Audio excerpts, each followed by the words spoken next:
Live हो चुकी है, आप लोग जल्दी से जल्दी जुड़ जाइए।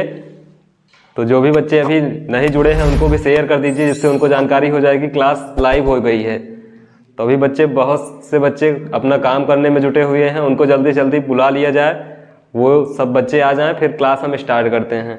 तो क्वेश्चन की जो हमारे पास मैथ की सीरीज चल रही है, वो क्वेश्चन की सीरीज में 20 क्वेश्चन हो चुका है। आज हम अपने अगले क्वेश्चन 21 पे आते हैं। तो जो बच्चे नए हैं, जो नहीं देखे हैं, वो पहले जाके ये पुराने वाले क्वेश्चन देख लेंगे। तो यहाँ पे टॉप 200 क्वेश्चन की सीरीज चल रही है, जो क्लास 10th में एकदम मोस्ट इंपॉर्टेंट क्वेश्चन है, जो लगातार प्रीवियस ईयर में पूछे गए हैं या लगातार क्वेश्चन बनने की संभावना है। तो ये हमारे पास एकदम बेस्ट क्वेश्चन का कलेक्शन है, और ये हमको टॉप 200 क्वेश्चन एकदम बढ़िया से कंप्लीट करके जाना है, और यही क्वेश्चन हमारे बोर्ड एग्जाम में आने हैं। तो सब लोग जुड़ जाइए, जो नहीं जुड़े हैं जल्दी से उनको भी जोड़ लीजिए। खाना वाना जो खा रहे हैं, अपना खाना वाना खा के जल्दी से कॉपी किताब लेके अभी खाना वाना खाना बंद कर दीजिए, और पहले पूरी क्लास देख लीजिए। कॉपी पेन लेके सब लोग बैठ जाइए। तो आते हैं अपने क्वेश्चन पे। क्वेश्चन हमको दिया गया है, यदि अल्फा और बीटा, क्या दिया गया है, यदि अल्फा और बीटा 2x² - 3x + 5 = 0 के मूल हो, तो हमसे कहा है alpha square beta plus beta square alpha का हमको मान बताना है। हमको किसका मान बताना है? Beta square alpha, alpha square beta plus beta square alpha. तो अगर हम बात करते हैं समीकरण के, तो जो हमारे पास समीकरण होता है ax² bx + c, अगर इसकी बात करते हैं तो इसमें हमारे पास जो पहला मूल होता है वो अल्फा होता है, और दूसरा मूल ये होता है बीटा होता है। अगर हम मूलों के योग की बात करते हैं, किसकी बात करते हैं? मूलों का योग। तो मूलों का योग का मतलब होता है कि दोनों को हम क्या कर दें? जोड़ दें। दोनों को क्या कर दें? जोड़ दें। और मूलों का योग जो होता है अल्फा प्लस बीटा, और इसका जो फार्मूला होता है अल्फा प्लस बीटा बराबर वो -b/a होता है। क्या होता है? -b/a। अगर हम बात करते हैं मूलों का गुणनफल, किसकी बात करते हैं? मूलों का गुणनफल। तो मूलों का गुणनफल हमें पता है, इसका फार्मूला क्या होता है? मूलों के गुणनफल का फार्मूला होता है अल्फा इंटू बीटा, और अल्फा इंटू बीटा बराबर क्या होता है? c/a होता है। अब यहाँ पे अगर देखें समीकरण में b दिख रहा है, और यहाँ पे a, और यहाँ पे c, और यहाँ पे a, तो हमारे पास इक्वेशन दिया गया है 2x², क्या दिया गया है? 2x² - 3x और प्लस में 5 दिया, -3x + 5 = 0। a का मान हमको यहाँ से दिख जाएगा। कंपेरिजन इसकी तुलना करेंगे तो a का मान क्या है? a जहाँ पे रखना है, a के लिए 2 है, b का मान क्या है? -3 है, और c का मान कितना है? 5 है। c का मान 5 है। तो बच्चे यहाँ पे सोच रहे होंगे कि कैसे ये तुलना की गई। तो देखो यहाँ पे a है तो a के स्थान पे 2 है, तो a का मान क्या हो गया? 2। b के स्थान पे -3, तो b का मान -3, और c का मान क्या मिल गया? 5 मिल गया।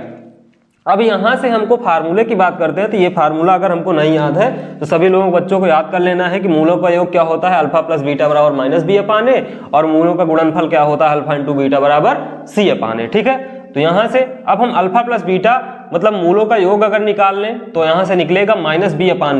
-b का मतलब क्या है? माइनस पहले से लगा है, b का मान रखेंगे -3, ठीक है भाई, और बटे में b/a होता है, a का मान क्या है? 2। अब पता है कि सब लोग जानते भी हैं माइनस और माइनस का गुणा क्या होता है? प्लस होता है। तो यहाँ पे माइनस माइनस का गुणा प्लस होगा, तो इसका मान क्या आ जाएगा? 3/2 आ जाएगा, 3/2। जबकि मूलों के जो गुणनफल अल्फा इंटू बीटा होता है, अल्फा और बीटा, इसका मान हमारे पास क्या पता है? c/a, और c का मान हमारे पास पता है, c का मान क्या है? 5 है, और a का मान हमको पता है, a का मान क्या है? 2।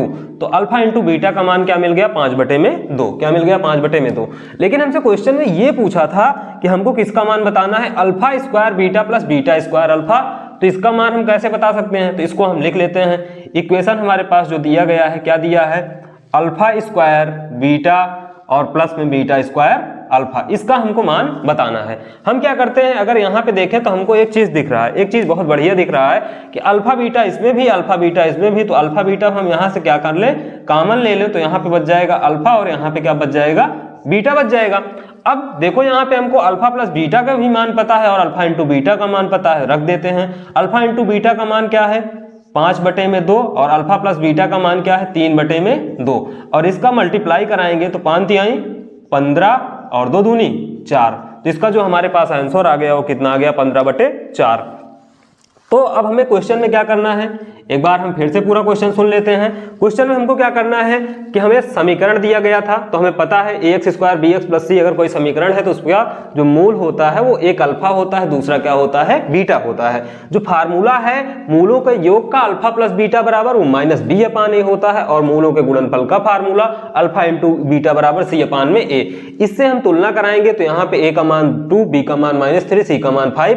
अब अल्फा प्लस बीटा बराबर माइनस बी अपान ए, माइनस पहले लगा था, एक माइनस यहाँ पे, माइनस माइनस 3/2 मतलब माइनस माइनस का गुणा प्लस, तो यहाँ पे 3 अपान में 2, और अल्फा इंटू बीटा का मान सी का मान 5 है और ए का मान 2, तो 5 अपान में 2। अब यहाँ पे अगर जिसका मान बताना था तो दोनों हमको अल्फा बीटा दिख रहा था, एक अल्फा यहाँ पे, एक बीटा यहाँ पे, और दो बीटा यहाँ पे, एक अल्फा यहाँ पे। तो एक अल्फा और बीटा निकाल लिए, तो अल्फा एक थी यहाँ पे बच गया, यहाँ लिख दिए, और यहाँ से एक बीटा बच गया, तो हमारे पास अल्फा बीटा और alpha plus beta. Alpha beta का मान हमको पता है, अल्फा बीटा का मान क्या है हमारे पास, ये यहाँ से हमने निकाला था 5 अपान में 2, और अल्फा प्लस बीटा का मान 3 अपान में 5, 15 और 2 दूनी 4, तो इसका आंसर कितना आ गया 15/4। तो क्वेश्चन आपको बहुत अच्छे से समझ में आया होगा, तो तब तक आप इसका स्क्रीनशॉट ले लीजिए। हम इसके नेक्स्ट क्वेश्चन पे आते हैं। तो आइए देखते हैं क्वेश्चन नंबर 22। इसका next very most important question है। इसमें दिया गया है k का मान जिसके लिए समीकरण kx x-2 + 6 = 0 है। तो यहाँ पे क्या दिया गया है, kx x-2 + 6 = 0 दिया गया है। ठीक है, कह रहा है k दो बराबर मूल, मतलब यहाँ पे हमको k का मान निकालना है। हम इसका अंदर मल्टीप्लाई करेंगे तो क्या हो जाएगा, kx² - 2kx + 6 = 0।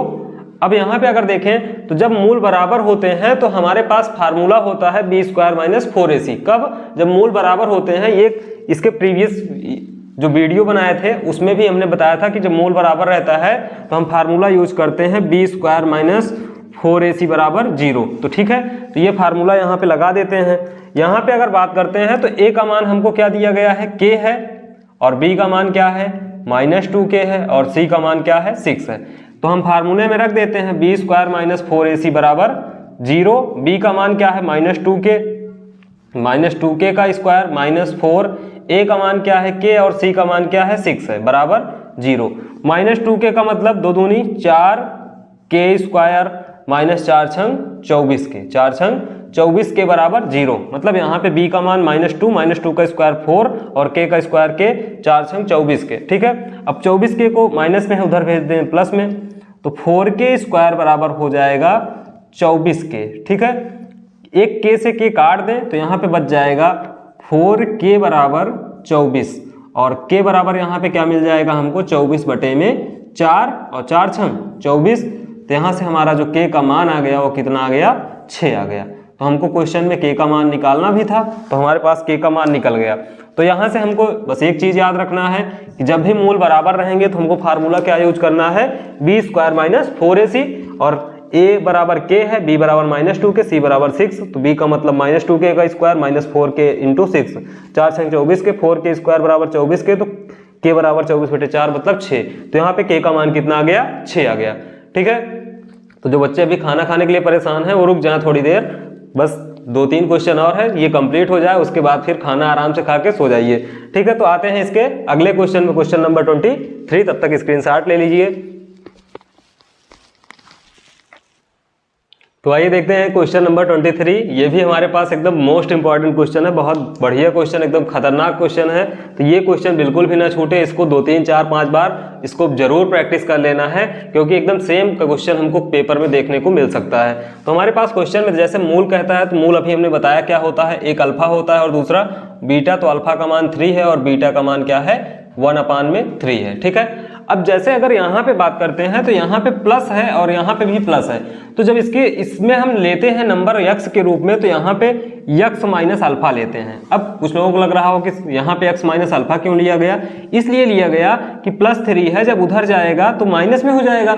मतलब कि अगर यहाँ पे -अल्फा होने का मतलब +3 है, बराबर को उधर जाएगा तो माइनस में, तो इसका मतलब x का मान -अल्फा हो गया, और यहाँ पे भी प्लस में है तो x - 1/में बीटा हो गया, x - 1/में बीटा हो गया। ठीक है, x - बीटा हो गया। ठीक है, तो यहाँ पे x - बीटा हो गया। अब हम क्या करते हैं, इसका मान रखते हैं, तो x - 3 है, और दूसरा हमारे पास क्या है, x - 1/3 3, क्योंकि हमको द्विघात समीकरण बनाना है तो इसलिए इसका आपस में मल्टीप्लाई करेंगे। तो x का x में मल्टीप्लाई करेंगे, एक्स स्क्वायर, x का -1/3 में करेंगे तो 1/3x, फिर -3 का x में करेंगे -3x, और माइनस का 3 का माइनस में करेंगे तो माइनस माइनस प्लस 3 इंटू में 1/3, 3 से 3 कट जाएगा।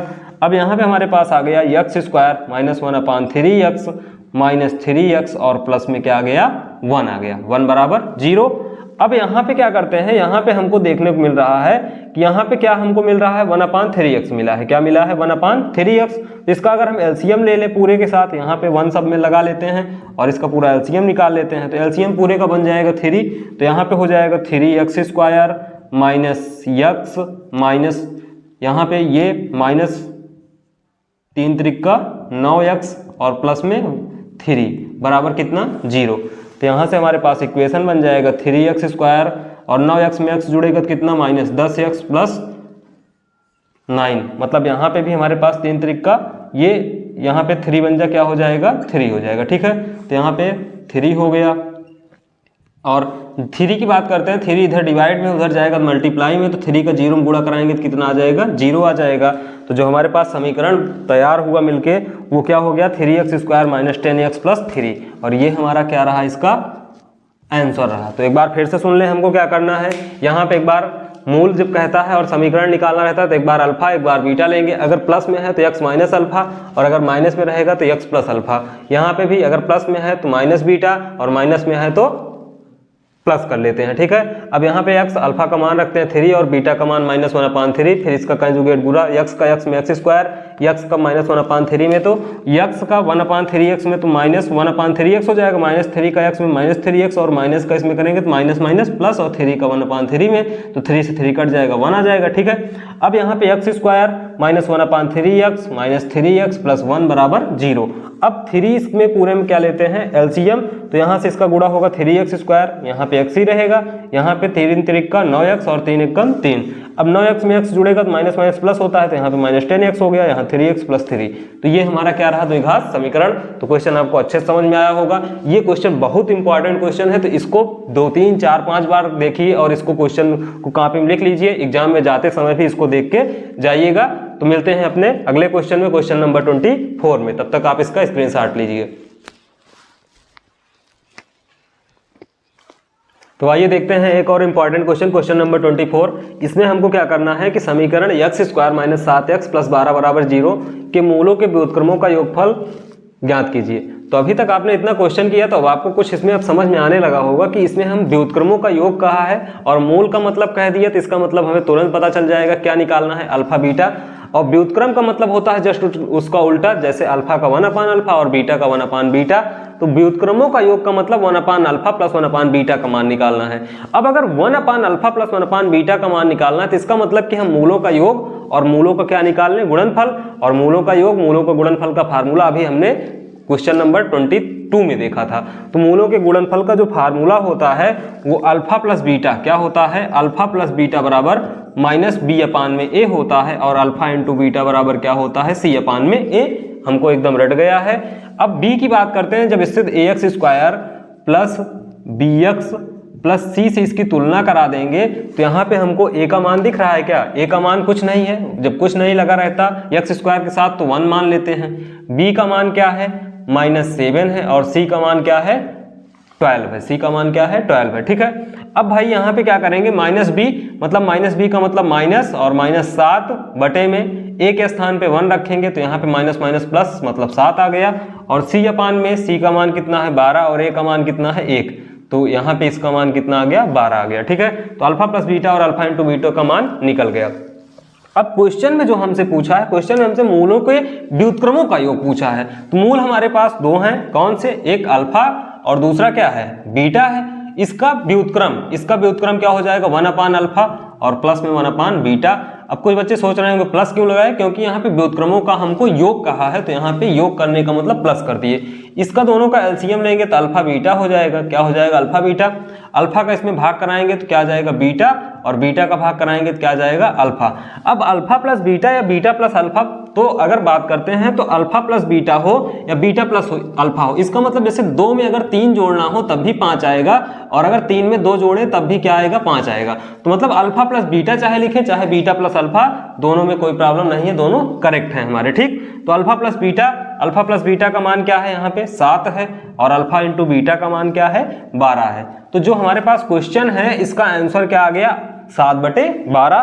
तो क्वेश्चन आपको समझ में आया होगा, क्वेश्चन एकदम इजी था, लेकिन क्वेश्चन थोड़ा लॉजिकल था, इसलिए क्वेश्चन हमारा मोस्ट इंपॉर्टेंट क्वेश्चन है। तो ये भी क्वेश्चन जैसे 24 नंबर क्वेश्चन था वैसे ये वाला क्वेश्चन भी हमको कंप्लीट कर लेना है। तो हम आते हैं आज के लास्ट क्वेश्चन में, क्वेश्चन नंबर 25। तब तक आप इसका स्क्रीनशॉट ले लीजिए। तो आइए देखते हैं एक हमारे पास इसका लास्ट क्वेश्चन, इसका हम टाइप सीख लेते हैं कि इसमें कैसे क्वेश्चन हमको सॉल्व करना है। तो यहाँ पे समीकरण दिया रहेगा और हमको उसके मूल 2 मूल दिए हैं, x बराबर 2 और x बराबर 3।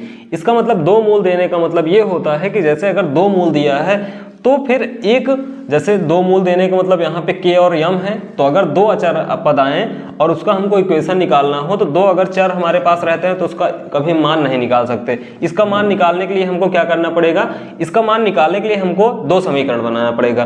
तो पहला समीकरण बनाते हैं,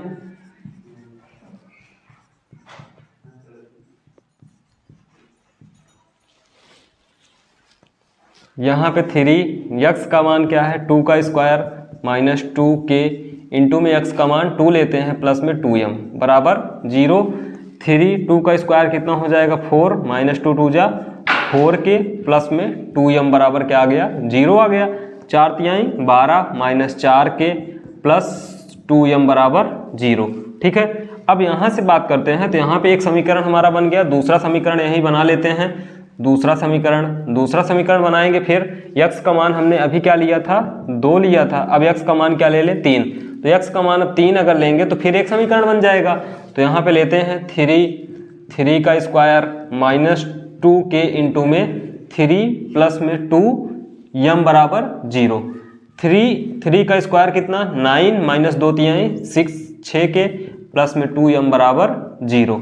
9 त्रिक 27 माइनस 6k प्लस 2m बराबर 0। अब देखें यहाँ पे तो 2m यहाँ भी मिल रहा है और 2m यहाँ, तो यहाँ से 2m का मान निकालेंगे। तो 2m का यहाँ से मान निकालने के लिए इधर उसको भेज देंगे, तो -4k उधर जाएगा प्लस 4k, प्लस 12 उधर जाएगा तो -12। ठीक है, अब यहाँ पे 2m का मान रखेंगे तो हमारे पास आ जाएगा 27 माइनस 6k, और 2m का मान क्या रख देंगे प्लस 4k माइनस 12 बराबर 0।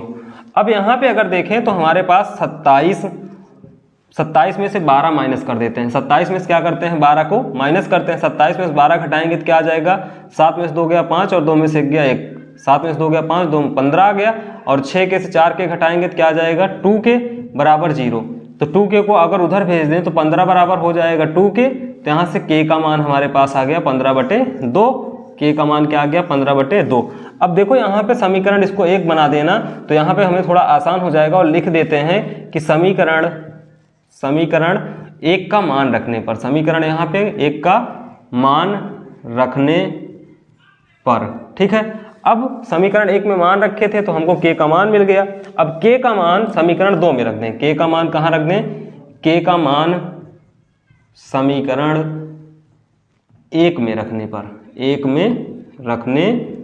पर, अगर k का मान समीकरण 1 में रख दें तो हमारे पास m का मान आ जाएगा। तो यहाँ पे रखते हैं 2m बराबर 4, और k का मान कितना है 15/2 माइनस 12, 2 दूनी 4, 15 दूनी 30, 30 माइनस 12, 30 में से 12 घटाएंगे 8, और 2 में से गया 1, 18। तो 2m बराबर 18, तो m का मान आ जाएगा 18/2, मतलब 2 9 18। तो यहीं से m का मान आ जाएगा हमारे पास 9।